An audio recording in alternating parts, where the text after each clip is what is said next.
Hello, everybody. Welcome back to another episode of 5 Minute Gaming News, the show that may or may not have been recording Scary Game Squad last night.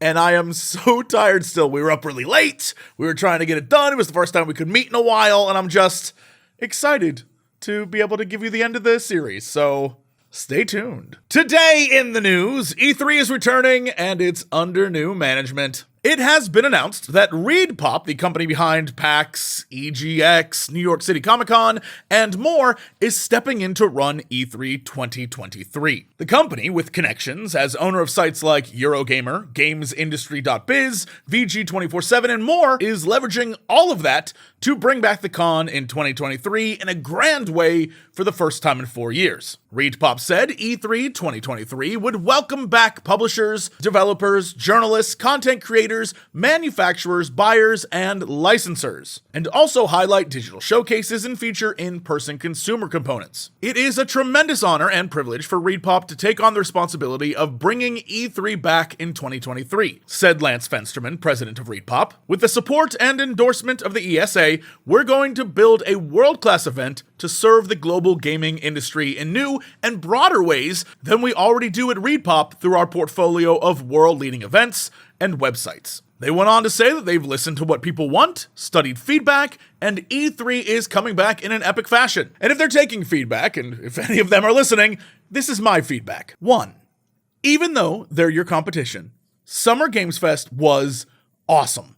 It was what myself and many other games industry people were looking for. It was chill. It wasn't up its own butt. It was one of those places where everyone was just happy to be there.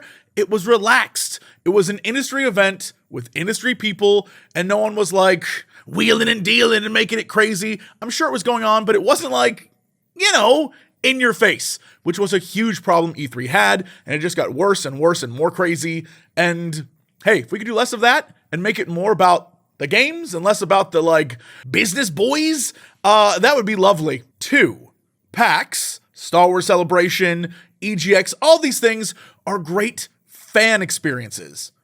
But that is not what E3 is. And I know in the last few years they've tried to bring fans and just, random people who could afford tickets into the con, which I guess is fine if you're trying to make up losses for companies pulling out or trying to earn revenue or whatever the case may be. But I will tell you, what everyone else in the industry told you, it made it harder for us to do our jobs there. And it just became a pain in the ass. And no matter how much I like hanging out with fans, that is the PAX experience. I love that. I love going to those. It is a blast. But that is not what E3 is. Please don't let it become that. And I know there are going to be a bunch of people who are like, oh, you're gatekeeping. It's not what I'm trying to do. It is an industry event. It is a job. We're there to work. We're not there to sit around smoking and joking. I'm there to play as many games as I can and then come back here and be like, here's what I played. Here's what I saw. This is what was good. This is what wasn't.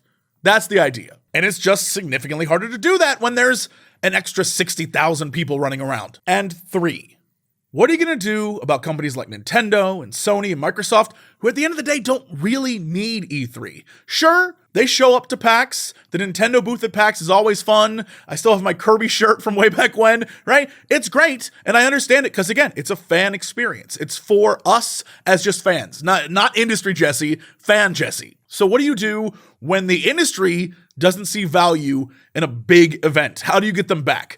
Obviously, that's not my job to figure out, but it's something to consider because that's going to determine the success of this or not. Because you can have big indies and double A's and triple A's that aren't the big publishers, sure. But those big publishers, they're like the anchor stores in a mall. If you don't have your JCPenney, you don't have your Macy's, you don't have your Nordstrom's or whatever, eventually that mall's shutting down.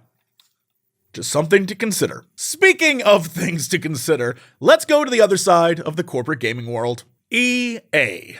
Oh, EA. The video game equivalent of putting a foot in your mouth once again retains its spot as just the most embarrassing. In case you're not a Zoomer or a super cool millennial like me, there's been a meme trend happening on social media that I think started with man on the street style TikToks asking people if they date a person with questions like, they're a 4 but own a mansion, or they're a 10 but put pineapple on pizza. that kind of thing. Anyway, it's blossomed into this whole sort of goof meme thing, and last week, I guess EA took a crack at joining the conversation, and like all totally not thought out corporate tweets, this one was a doozy. They're a 10, but they only like playing single-player games. And well, they were appropriately roasted for this. Who knew? I guess people still love single-player games. Apparently, it got so bad that according to an article in USA Today, EA was reeling from the internet and employees turning against them. Especially employees who were working on, single-player games. Or hell, let's not forget the fact that EA is known for developing and launching some of the most egregious microtransaction-filled terrible multiplayer games of all time. So then hilariously, and honestly sadly,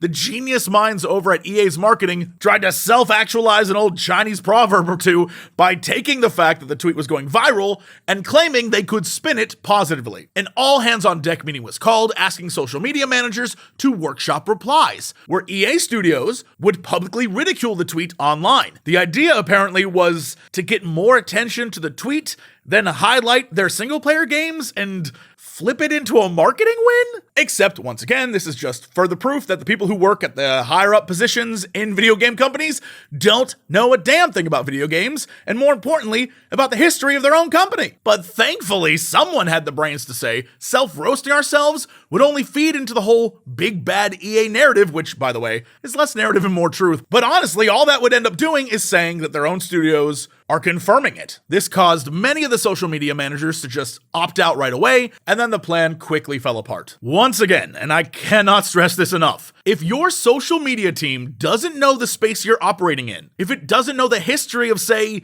your president back in 2010 mocking single-player games as finished, yet they are still some of the most popular games around to this day, if you can't have the foresight to hire people that knows what's going on, then rethink what you tweet and just stick to game announcements. Speaking of announcements, boy oh boy, Returnal is up on Cox Clips. If you want to go check that out, please, I would love you to.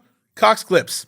It's where all the VODs and all the different things and shorts and stuff are. It's what you wanted, and now you got it. Anyway, boy, that was a segue. Anyway, that's it for the show. Thank you so much. Please, by all means, like, subscribe, thumbs up, do all the things, hit the bell. You know how this works. Thank you again, and I'll see you tomorrow for another episode of 5 Minute Gaming News.